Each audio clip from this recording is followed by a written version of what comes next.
What's going on, guys? Joe, another video. Today, guys, we're going to be breaking down my pure Scareclaw deck post Photon Hypernova. So this is going to be basically the deck that you would play basically after we get Photon Hypernova, essentially. So we're going to be going through, guys. Make sure you guys like, comment, and subscribe. Definitely the best place if you want to see more of these Starfrost lore and definitely more epic Scareclaw deck profiles. I'll make sure we get some more next week, guys. We'll continue to do more new profiles as well, so make sure you stay tuned for then, so that way you can check those videos out. Alright, guys, so these are going to be our Scareclaw package. So we're running 3 of everything. We're also running, I'll put a screenshot up here of the new Scareclaw Cashier. This is the one, basically what he does is during the main phase quick effect, you can switch summon this card from your hand, and if you do, banish one Cashier or Scareclaw card from your hand or graveyard. You can only use this effect once per turn to basically bring them out this way. Also, this card can attack once in defense mode, so it has 2600 defense, so you can attack once in defense, which is fantastic. If it does, you can apply its damage as its defense during damage calculation, so basically you have a 2600 defense monster that can attack. Also, the effects of any opponent's monster that battles a Cashier, or in this case a Scareclaw monster, are negated into the end of the turn. So that's a good way to get rid of some things that could be kind of in your way as well. So we're just running 3 of them, guys, and just one of the Starfrost. Use them as extender and to go into DeFleur. So nothing too crazy there. We are running the standard still triple alpha, because this build to me alpha gets even better just because we have an extra Scareclaw to spam out on the field. So this way, right, you could help resolve him a little more often, maybe. So they're going to be distracted with him if you go that first, or if you go this first to get that. Either or, so it's very good extender. So next, guys, we're running the 4 Mud Skipper or Parallell Exceed package, however you want to look at it or call it. So we're running 2 of him and the 3 Parallel Exceed standard. This is even better with this deck profile. Let me move it over because you guys can't see him. Because we also play into the V-Rains. We'll look at that in a second. But it's even better because, right, especially once we got the Scareclaw Cashier, because you could bring him out and kind of go with this play as well. So you could normal summon him, use his effect, treat him as the Light Heart, link summon, go into the Light Heart itself to trigger the Light Heart to add the field spell he would trigger also, and then you would be able to add the Parallel Exceed from hand, and then also you can, at the same time that you're that he would be triggering too. So you could also chain block with that if you needed to, things like that as well, to make sure whichever one you're trying to want to resolve, so it doesn't whichever you want to resolve, so the other one doesn't get ashed essentially. So that plays even better here, so we can double down with that. That play resolves even better and more consistently now. And then we just have the one Gondola, right? We want to make sure you have this in here for pretty much anything, mostly for the Shangri-La to get rid of that. So that's a good card to have that, so you can just out that instantly.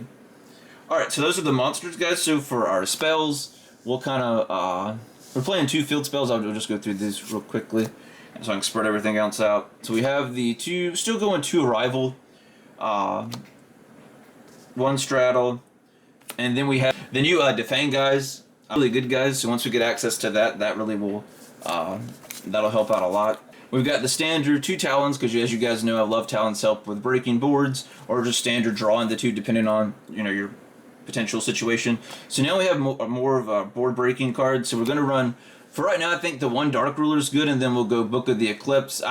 Like in the side deck, I have like the other 2 Dark Ruler and the other Book of the Eclipse, because Book of the Eclipse is going to be more useless against Cashier, and that's mostly what most people are going to be running for the most part. Probably like that, the Generator deck.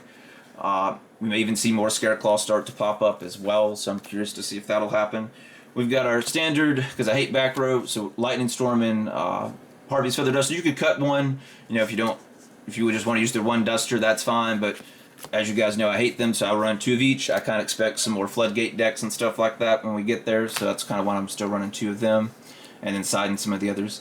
And then the link in the V-Rains, guys, so this is very good. It helps out for your 4 Mud Skipper package, so you can go into the, the link one, things like that, and really just comboing off. And plus it lets you recycle one of your link monsters as well, so that kind of helps out as well too. Usually I just put the Tryhard back. That's the main deck. So for the extra deck's not too different. It's pretty much about the same as the other versions I've been running. So for your Scareclaw package, I'm just running the standard that I normally do with all my builds, right? The 2 Light Heart, the 3 Tryhard for The same reasons we've discussed in all previous videos. So for our other link ones, we're using the Amirage and the Spider. So the reason I'm running the Spider, you guys, if you've seen in my previous videos, you've seen me put this in some of them as well. This one's for Nibiru. I expect Nibiru to kind of be running more rampant in February as well to kind of counteract Kashtira, because they do summon more than 5 times to block out your zones typically. Nibiru and things like that, be good, you know, good to have that backup. People are going to be running it for them, and unfortunately it sucks against us too, so just kind of keep that in mind.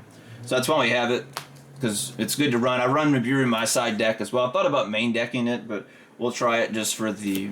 I've just got it sided for now. Link 2's in the deck. So we've got our Phoenix, our Blossom, our still Brute Enforcer. I still like it for the deck.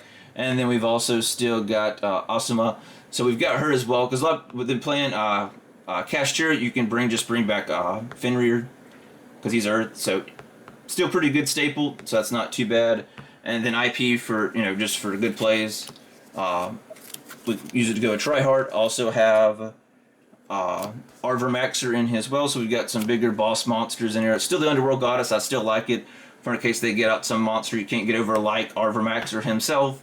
That's a little bit difficult for us to get over, other than going like Richart and Straddle. Richart Straddle breaks this. But if you've already used the Straddle or something like that, maybe you had to use the negate effect or something, it's still good to have, you know, always like something to have the out for something. And then just the one standard defloor. But that'll do it for this one, guys. Make sure you guys like, comment, and subscribe. Comment down below what you thought about the build, or what other builds you would like to see or like to do as far as me explaining the deck even more. But that'll do it this one, and I'll see you in the next one. Peace out.